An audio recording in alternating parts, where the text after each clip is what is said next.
Hey, my name is Morgan Tate, and I'm a Canadian business broker that has sold over 40 deals in the last 3 years.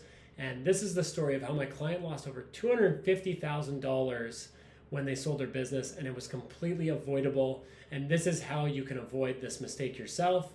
If you are planning to sell your business in the next 5 years, this is something to avoid. So the story is that I had a client who had a ton of interest on their business. They were selling their business for a little over $1 million. I think it was about $1.3 million.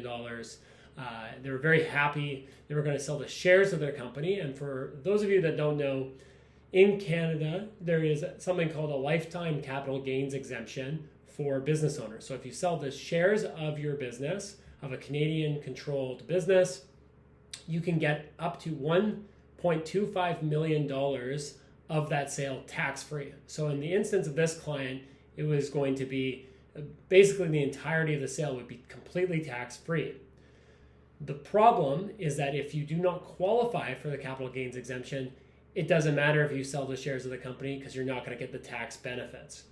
And so there's a few things that can trigger this. In this case, the business own success created problems, and poor tax advice created even further problems. So the first problem was that the business was highly profitable. So it had a ton of cash sitting in the corporation, almost $1 million worth of cash for a business that was doing about $800,000 a year in revenue. Now, the CRA has clearly defined rules that if you don't have a majority of your business's assets active in the operation of the business, so for most businesses that might be like the trucks or equipment or things, if you just have a bunch of cash sitting in the company, they don't view that as an active business requirement. And so if you are basically hoarding cash in your company, it triggers an issue and it takes away that tax benefit that you might have. That was the case with this client. Now, prior to the sale starting, we had advised the client that this could be a problem and they would need to talk to their tax advisor.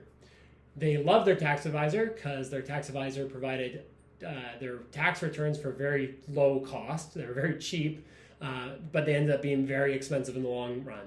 And the poor tax planning, because the advisor, did not recommend pulling the cash out of the corp, even though they knew that the sale was on, as in the future, there was going to be a sale in the future. The client ended up having to pay tax on all of the sale proceeds, which was effectively the entire purchase price because they started the business so long ago. And the tax bill alone was over $250,000 on a sale of $1.3 million.